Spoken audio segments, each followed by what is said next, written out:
анық. Демек, құрметлі телетамашагөйлер, келіміздегі ең жақсы тілеклерді сіздерге білдіре отырып, бүгінгі 14 февраль күнгі Ассалаумағалейкум Қарақалпақстан көрсетуін сіздердің назарыңызға ұсынамыз. Көрсетуіміз давамында бізбенен бірге болың. Мархамат.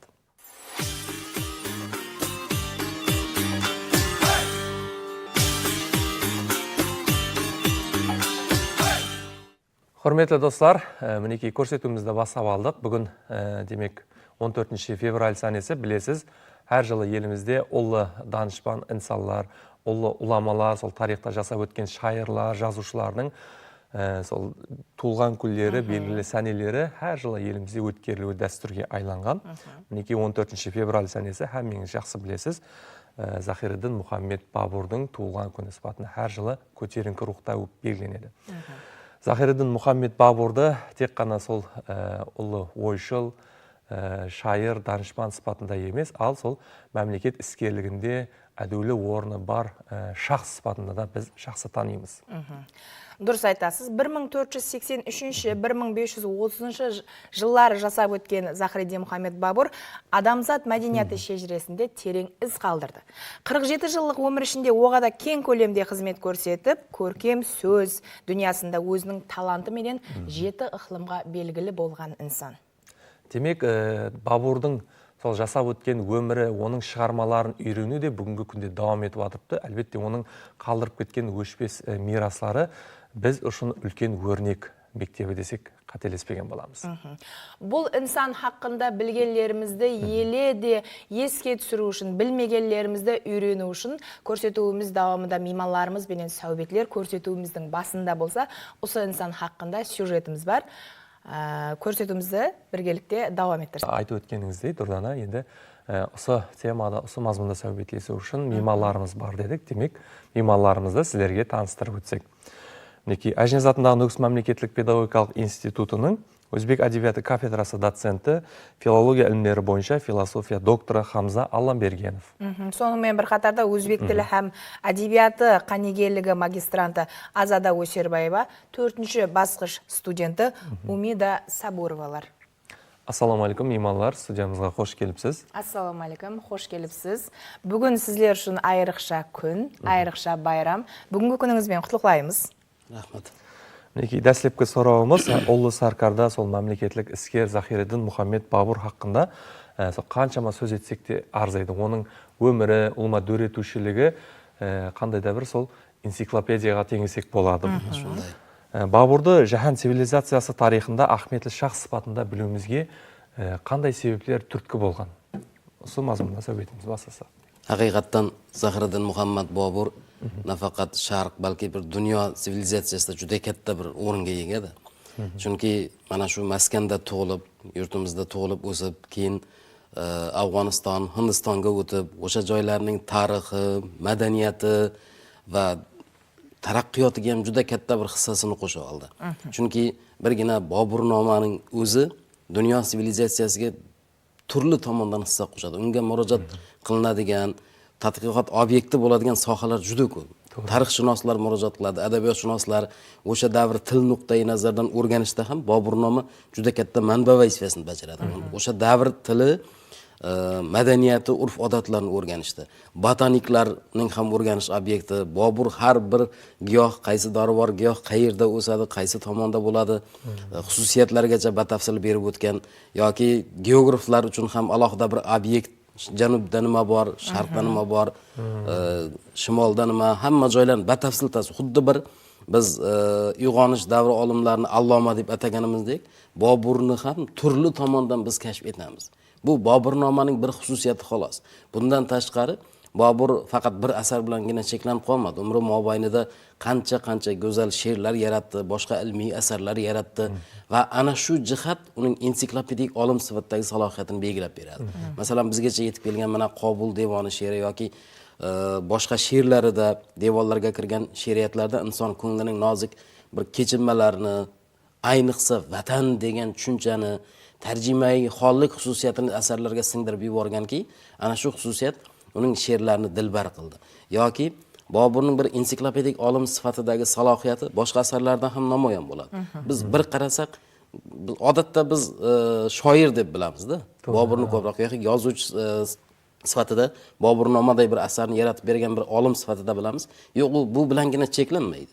Masalan, mana adabiyotshunaslikka doir bo'lgan bir asar ham yaratdiki, Aruz vazni haqida bir asarni ham yaratdiki, bugungi kungacha turkiy adabiyotda Navoiydan keyingi deb yurtilardi. Endi hozir mana yaqin yillarda Fununul balog'a asari ham topilgandan keyin, demak, turkiy adabiyotdagi uchinchi bo'lib yaratilgan nazariyaga boshlangan asar ekanligi dalillandi. Bu oson ish emas edi. Har bir vazn, hatto biz g'azallarni o'qishda bugungi kun ham qiynaladi. Mutaxassislar ham hatto g'azal tahlilida bir qator murakkabliklarga duch kelsa, Bobur ana shu jihatlarni ham sinchkovlik bilan ochib berganda, vaznlarni aniqlab chizib va chorgoh maqomiga savitlar bitgani aytiladi. Ham shohlik, ham shoirlik, ana shunday bir bo'sh paytlarda musiqa ilmi bilan ham shug'ullangan, musiqiy ilmi degan risolasi, lekin afsus hozirgacha yetib kelmagan va sarkardaligining o'zi alohida bir masala. Bugungi kunda mana hatto shu jangovar qo'shinlarimiz ruhiyatini oshirishda ham yoki bir taktikalarga tayyorlashda ham Boburning qo'llagan jang usullarini hozirgacha aytishadi. Bir o'zining bo'yinda shunchama yetuklikni saqlagan bu inson, bu ulug' insonning sarkarda ekanligini, so'ningmen bir qatorda uning durituvchilik жұмыслары haqida ham ne aytib o'tiribsiz. Bugungi zamonaviy ilm sistemasida uning bu жұмыслары qay darajada ahamiyatli, yoshlarga qay darajada o'rgatilib o'tiribdi? Bugungi kunda endi barcha ta'lim muassasalarida Bobur nomi kirmagan yo'q. Biz hatto bog'cha yoshidan boshlab bolalarga Bobur she'rlarini o'rgatishni boshlaymizda. Maktabda-ku alohida bir darslik sifatida, masalan, kichik sinflarda odatda ruboiylar bilan beriladi. Ruboiylari endi Boburning u dil so'zlari, sodda, samimiy. Yana adabiy ta'limga qo'shilayotganning jihati unda vatanni ulug'lash degan masala birlamchi o'rinda turadi. Keyin ona, hatto otaga bag'ishlangan, ota pandini qattiq tutish kerakligi haqidagi misralar bor. Yoshlarni unga chaqirishga undaydi. Bolaga bir motivatsiya beradigan she'rlar borda.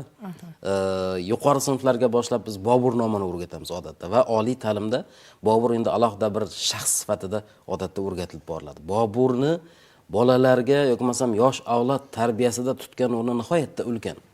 U orqali biz jasoratni o'rganamiz. Notiqlikni o'rganamiz. Vatanga bo'lgan muhabbatni o'rganamiz. To'g'ri, u mana shu maskanda turib yashay olgani yo'q. U bu yerda emas, o'zi orzu qilgan imperiyani boshqa joyda tuzdi. Lekin bir daqiqa bo'lmasin vatan sog'inchini aslo tark etgani yo'q. Qarigan sarim deydi, bir ruboiyda beradi. Yuzim sarg'ara bordi vatan ishqida deb yozadi. Ana shu jihatlar o'quvchini biz tarbiyalashda, o'rgatishda nihoyatda katta o'ringa ega. Juda yaxshi. Tarixqa nazar saladigan bo'lsak, sol Zahiridin Muhammad Bobur soncha qiyinchiliklarni, sonda qiyin davrlarda boshdan kechirgan, misol uchun sarkardalik vaqtida bo'lsin, so'g'an qaramasdan ilm aludan, so o'rgatuvchilik etuvdan hech vaqtda to'xtamagan. Оның misol uchun o'rgatib ketgan shiqarmalari mineki aytib o'tiribsiz. Bugungi yoshlar uchun ulkan bir tarix, ulkan bir meros sifatida qarasak bo'ladi. Бұл оның o'rgatuvchiligi bugungi davrda yoshlarning til boylig'ini rivojlantiruga qay darajada ta'sir etib o'tiribdi deb o'ylaysiz? To'g'ri, Navoiy asarlaridan keyin Boburning asarlari o'quvchilarga bir til nuqtai nazaridan o'rganishda ham nihoyatda muhimda. Mana Boburnomani til nuqtai nazaridan o'sha davr xalq tiliga yaqinligi uni aziz qiladi. Bobur odatdagi murakkab qoliplardan qochib, o'g'li Humoyun Mirzoga yozgan xatida ham oson tilda bitishini yozgan edi.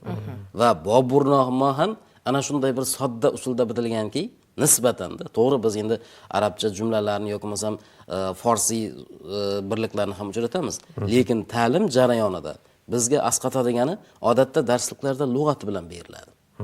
Ana shu nuqtai nazardan tilni o'rganish, Bobur asarlarining tilini o'rganish birmuncha osonroq ahamiyat kasb etadi. Va ikkinchidan Bobur asarlarida masalan eng avvalo bir jihat ona tiliga bo'lgan muhabbat bor. Va undan keyin har bir ijodkor, har bir dahoga bir tegishli bo'lgan bir jihat borki, qo'shimcha tilni o'rganishga da'vat etiladi. Arabiy tilni, farsiy tilni va shu bilan birga o'zi borgan joydagi hind tillarini ham o'rganishga da'vat bor. Ya'ni biz bugun farzandlarimizga chet tillarni o'rgatishga da'vat qilganimizdek, Bobur asarlarida ham ana shunday tilni o'rgatishga bo'lgan da'vatlar she'rlarda ham yoki bo'lmasa Boburnamada ham ko'rinib turadi.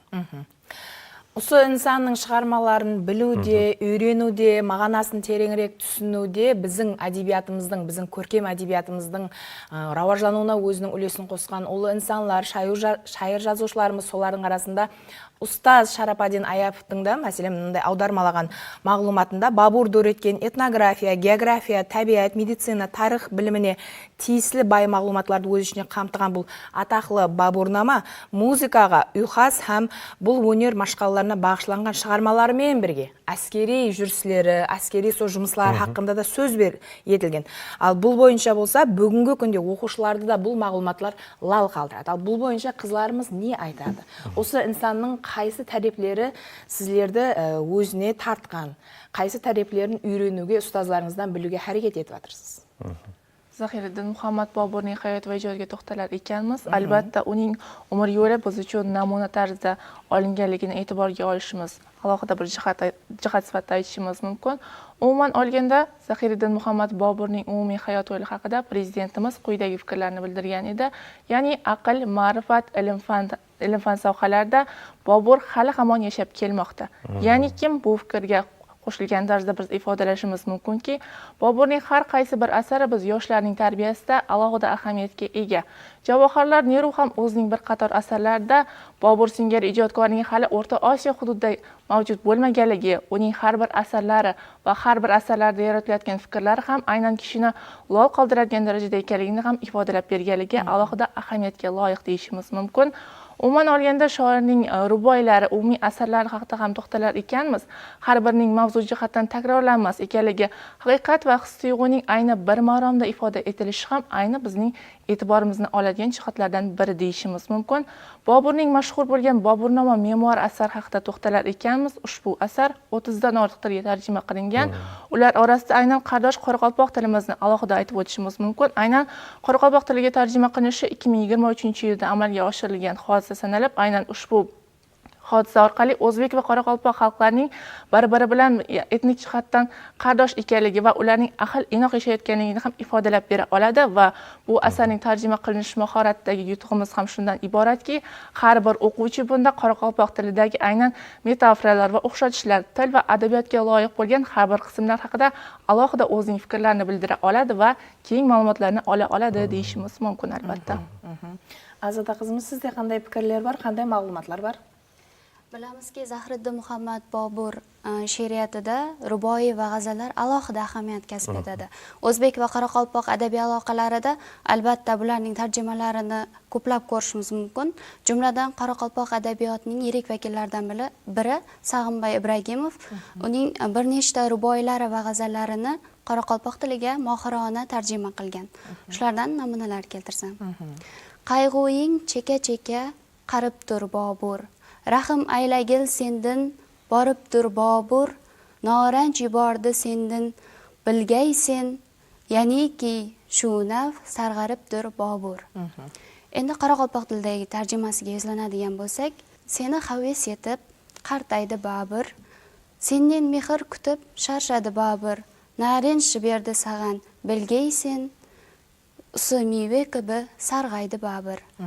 Bunda asosan o'zbek va qoraqalpoq tiliga tarjimalarida asosan mumtoz adabiyotda aruz vaznida yozilish urfga aylangan, qoraqalpoq tilidagi tarjimasida esa biz buni barmoq vaznida ko'rib o'tishimiz mumkin. Endi qiziqda qo's qatorlarni o'qib o'tiribsiz-da. Bobur sol кезде Nizatga murojaat etib o'tiribsiz, so'g'an bir qiziqib ma'nosini aytib bersangiz degan. Asosan bunda yorga murojaat bor. Ya'ni yorga noranj bilamizki bu apelsinga o'xshash sariq meva. Ana shu sendan javob kutaman deb, ana shu mening yuzim ham shu noranj, ya'ni apelsin kabi sarg'aydi degan chiroyli o'xshatishni bu yerda ko'rishimiz mumkin. Atqarudың o'zinde o'zine tän әдеби көркем til, ырғақ һәм бұл сөздердің тикарында болса, терең мәніс. Жатады, әлбетте дұрыс айтып өттіңіз. Бекарға сұраған жоқ па, мінекей Бобур шығармаларында көбірек сол қайсы тематикалар бойынша жазылған тәріптері инсанды өзіне тартып тұрады. Misal үшін бұл бойынша да мағлұмат беріп өтсеңіз. Misal үшін айттыңыз жоғарыда ватан темасында, сол мұхаббат темасында және қандай темалар бойынша, жөнелістер бойынша оның философиясын көруге болады. Boburni mavzu jihatdan rang-barang da. G'azallari ham yoki Boburnomada so'z yuritmoqchi bo'lgan mavzuga ham bir ijodiy yondashadi. Unda to'g'ri yetakchi mavzular tarjimai hollik bor. Ya'ni o'zining biz odatda hasbi hol ruhini olib kirdi deb aytamiz. Bobur she'riyatga hasbi hol ruhini olib kirdi. Ko'proq ana shu narsa ko'p kuzatiladi deymiz. Yoki vatan degan narsa to'g'ri odatda tashqariga chiqsang vatanni ko'proq bir sog'inib, bir his qilib, uning tafti boshqacha bilinadi. Ana shu jihatlar yetakchi bo'ladigan bo'lsa, bundan tashqari ko'p fazilatlar bor. Masalan, insonni she'rlarda mansabga berilmaslikka, kibr havoga berilmaslikka undaydi. Qayerda bo'lmasin, ana o yaxshilik degan qo'shig'i bor edi. Kim ko'rib tur deb boshlanadigan. Ahli jahondan yaxshilik, ya'ni yaxshilik qilishga undaydi. Shu ana g'animat tutish har bir kunni biz odatda bolalarimizga yo'qtiramizda, vaqtni g'animat bil, ilm qil, kitob o'qi deydigan bo'lsak, ana shu vaqtni g'animat tutishga undovchi satrlar nihoyatda ko'p. Kim tolibi ilm, anga ilm kerak deydi. Kimki ilmni talab qildimi, demak u ilm o'rganishi kerak. Ya'ni Boburda ma'rifatparvarlik degan narsa ham alohida bo'rtib ko'rinadi-da. Alohida bir yo'nalish. Biz vatan to'g'ri Bobur desak, eng avvalo vatan va tarjimai holligi birinchi o'ringa keladigan bo'lsa, unda ana shu she'riyatida ma'rifatparvarlikning bir necha jihatlari, insonparvarlik juda ko'p qirralari namoyon bo'ladi. Mavzu doira nihoyatdan keng. Bizga kichkinaligimizdan o'zbek adabiyotini o'rganib o'tirgan vaqtdayoq esimizda hamma vaqt qoladigan usu qatorlarda har kim vafo qilsa vafo tavadi, har kim jafo qilsa jafo tavadi. Yaxshi odam ko'rmasin yomonlik har kim yomon bo'lsa jazo tavadi. Shunday. Juda chiroyli menga. Demek baribir ham sol Bobur шығармаларында ол insonning ishindagi yaxshilik tuyg'ularini sirtqa chiqaruvdi, оны bir жақсы нәрселерге жұмсауды үйретеді, солай емес пе? To'g'ri. Ana Sag'inboy Ibragimov ham Bobur g'azallarini tarjima qilishda 2022-yilda tarjima qilinganda bir jurnal sonda bosilib chiqqan, rohatlanib tarjima qildim degani bejiz emas edi. Ya'ni mavzu jihatdan ham rang-barang, ham kishini bir ta'sirlantiradi, diliga quvvat beradi. Ayni shu jihat shu har bir ijodkorga, hattoki tarjimonlarga ham ruh beradi-da, quvvat beradi.